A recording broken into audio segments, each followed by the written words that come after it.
Hi, Martin. Good afternoon. Welcome to the SPM Type podcast.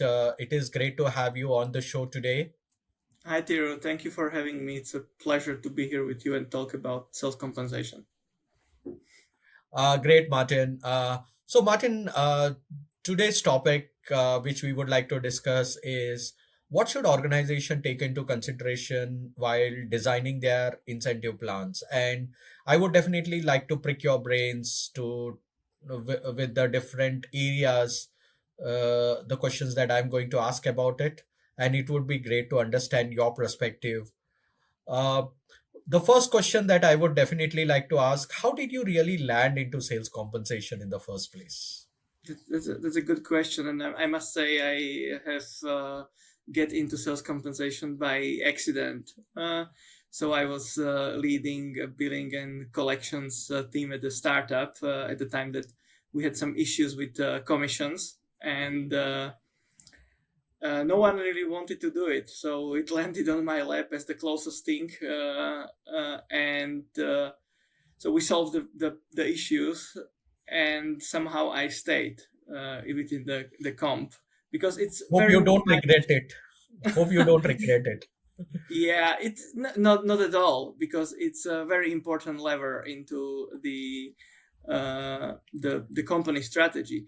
I mean, it's a thankless job. You must admit that as I well, understand. because when it's done properly, almost no one knows your name. But when something is wrong, suddenly you are the topic and you are the reason why no one is performing and why it's wrong. So I stayed.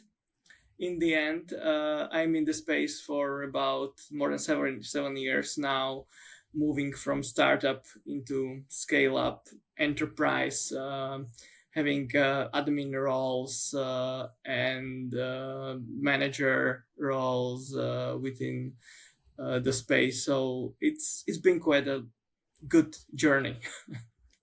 Great to know that, Martin. Uh, like the kind of experience that you have working with customers, what are the things that you have actually seen, which organizations, when they came to you for guidance on their incentive plans? I think the issues or challenges always fall within the three categories. One is design uh, trap or design issues.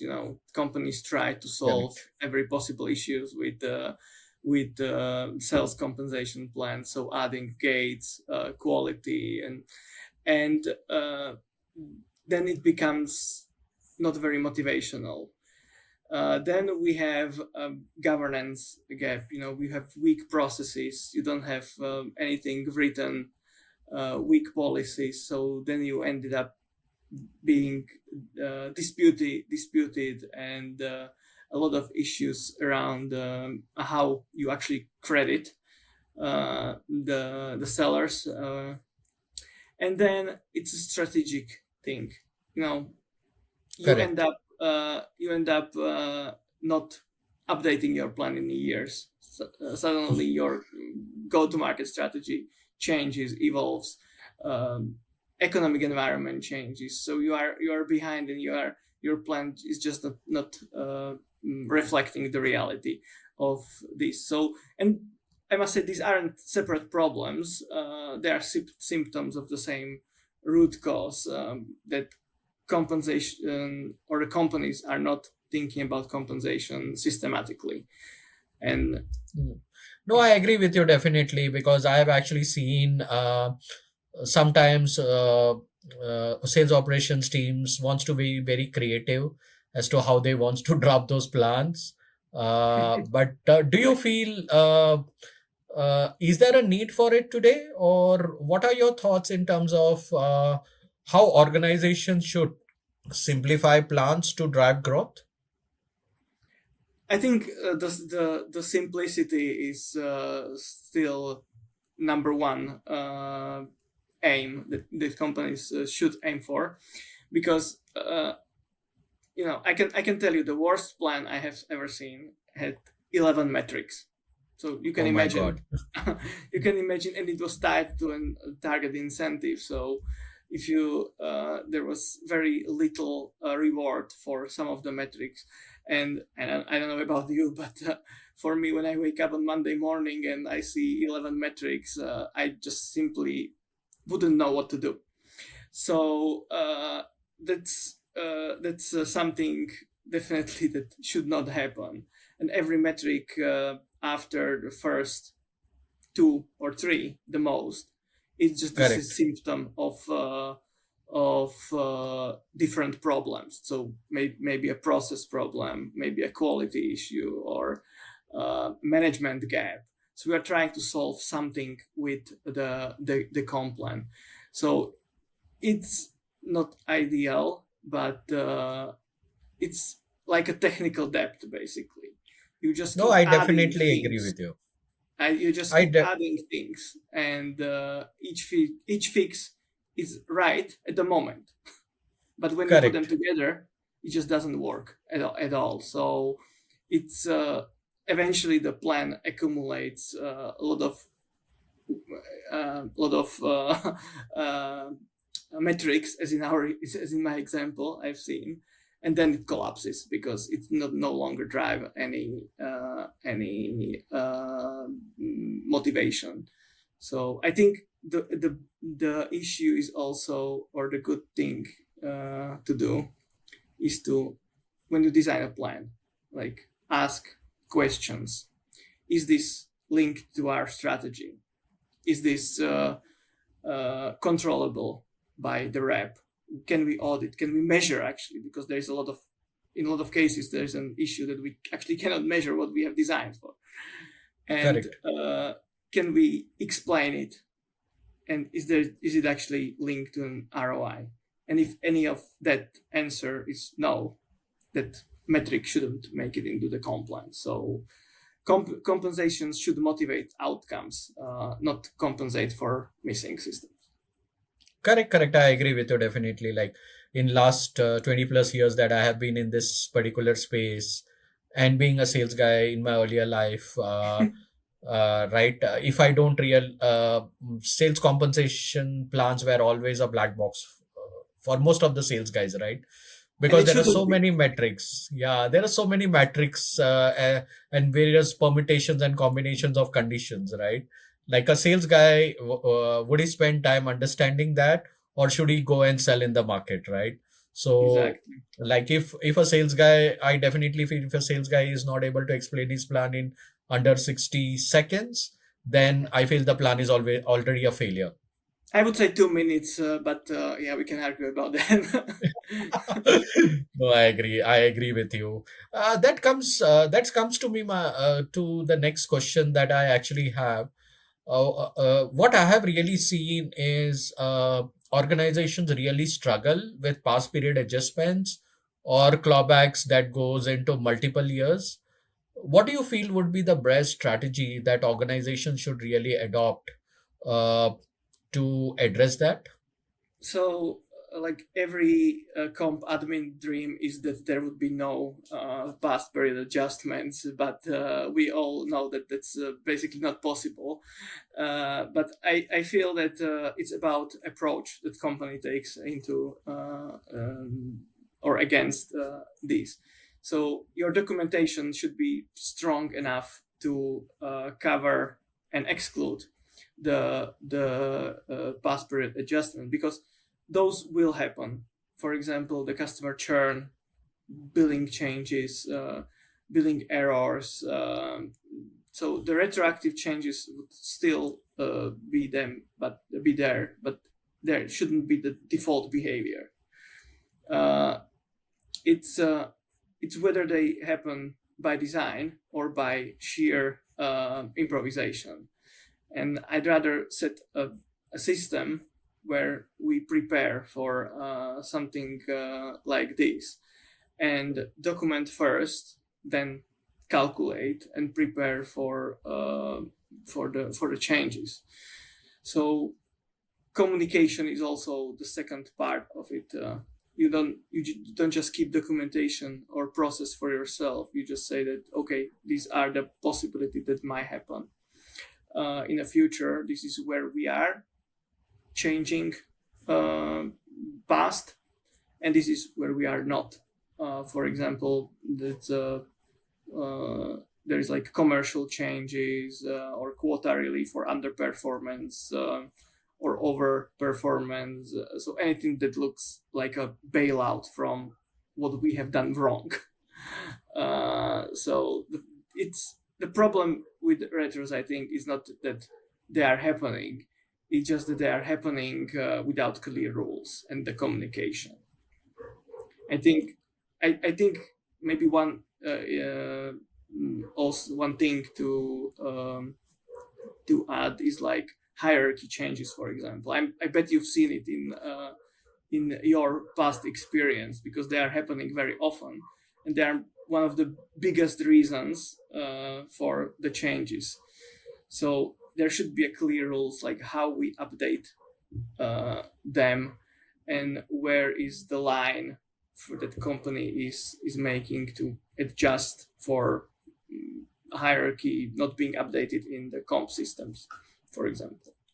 No, I agree with you 100% because typically, uh, what I have actually seen, like there are changes that actually happen over a period of time, and those scenarios are not really captured or not visualized when somebody is looking to design an incentive plan, because this is a situation in the field that always will happen.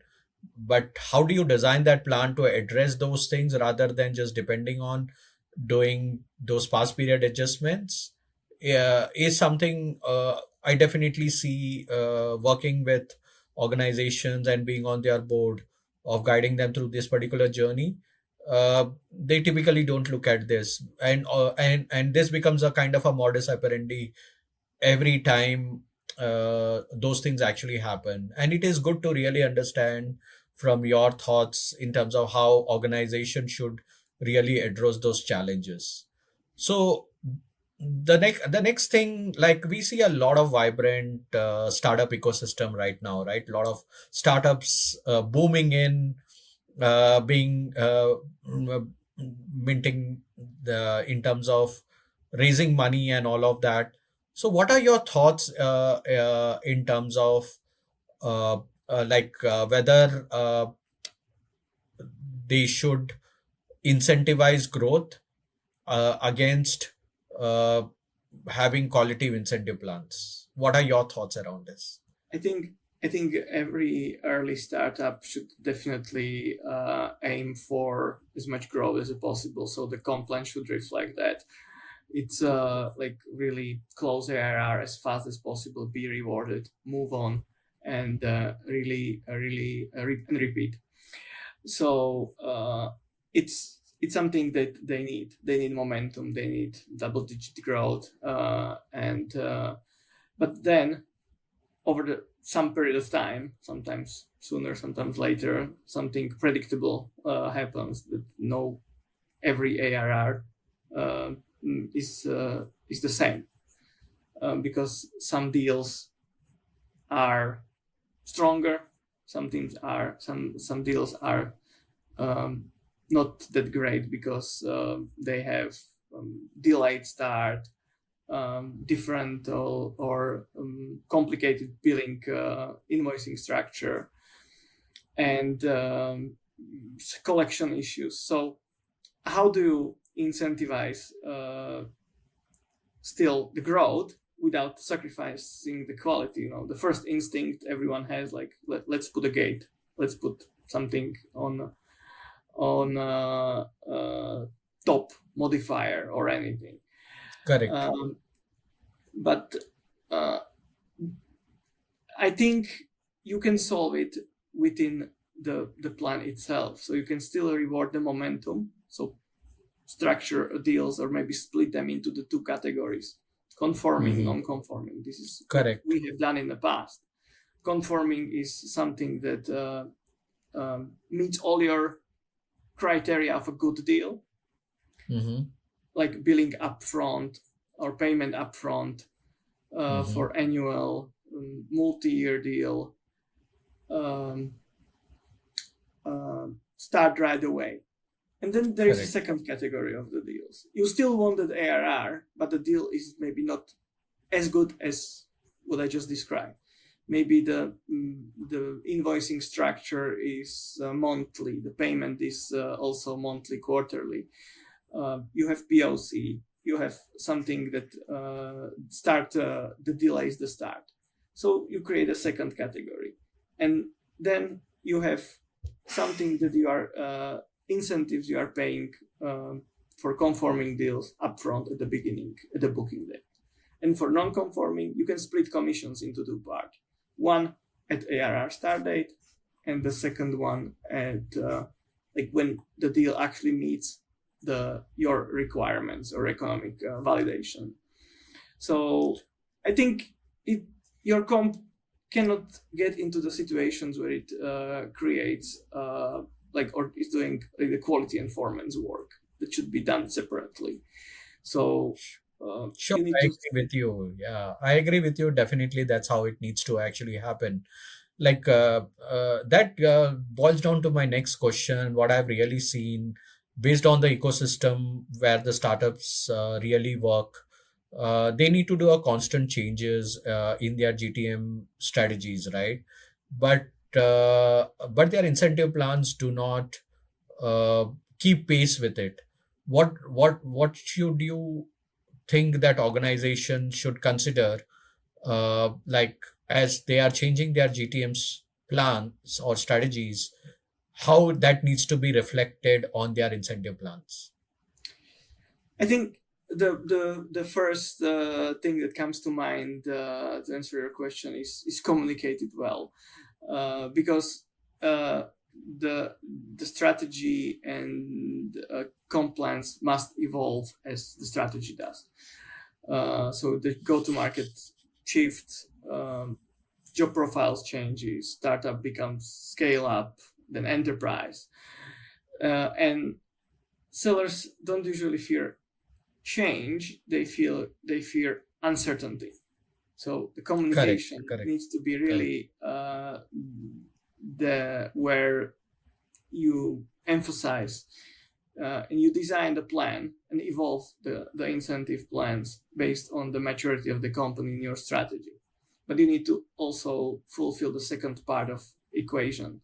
You need to be communicating properly, so your Correct. sellers know about this, know why it's happening, and see the north star, what they are aiming and what company is aiming for. So stability is a feature, Sure, but sure. they need it.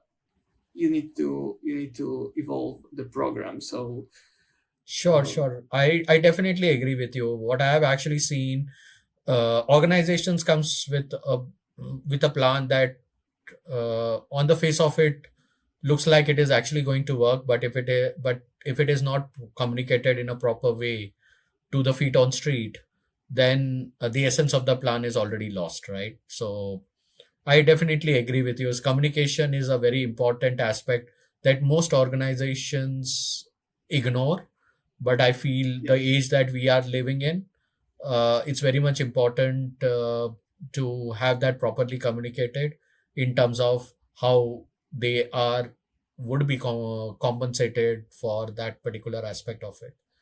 So the next question that I would definitely like to understand from you is, what are the two things that you feel organization always get wrong that you have seen in your career in terms of their incentive plans, or what do they really miss when they I are think designing their incentive I plans? think I need to go back into your previous question, because when we are evolving the plan, and I think the biggest mistakes the companies are doing is they design the plan and then let it go.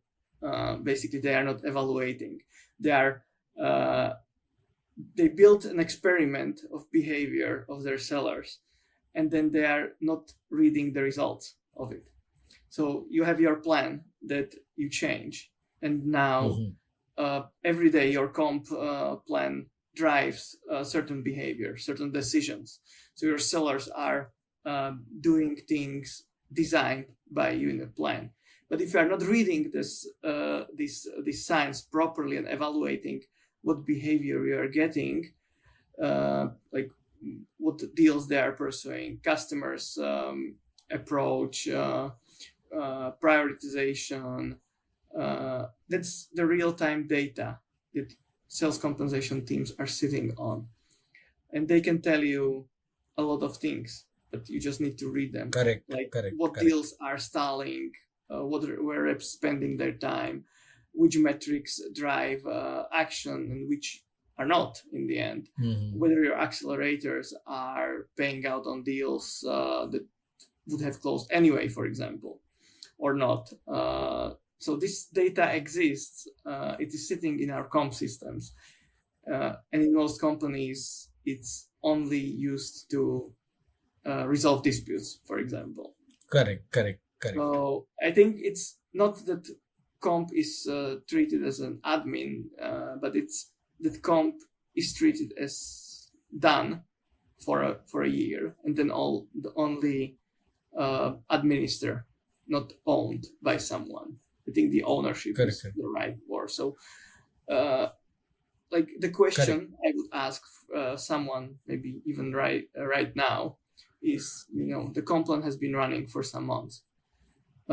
What has it told you? Correct, correct. I agree with you because actually one of the primary reason why SPM Tribe even started was how to make sales compensation discussion as more of board level discussions rather than just being an operational discussion. So Martin, thank you very much for your thoughts. I feel these were enlightening thoughts. I feel the audience would have learned a lot of things and would take back and see what they could actually do in their processes and how they could actually implement. And you could actually reach Martin. His contact details and his LinkedIn details would be available in the comments. Please feel free to reach out to him in case if you have any questions or any guidance that you need in your sales compensation or in incentive designing process. And Martin, thank you once again for spending time with us and uh, sharing your thoughts about how what organizations needs to really do from your while designing their incentive plans. And we would have the next round of conversation with you, especially on the topic as to how do you see AI and its effect on the sales compensation process in our next session. Thank Thank you, you, Tiro. and have a great evening, and look forward talking to you again on the SPM Tribe podcast. Thank you very much. I really appreciate you having me. Sure.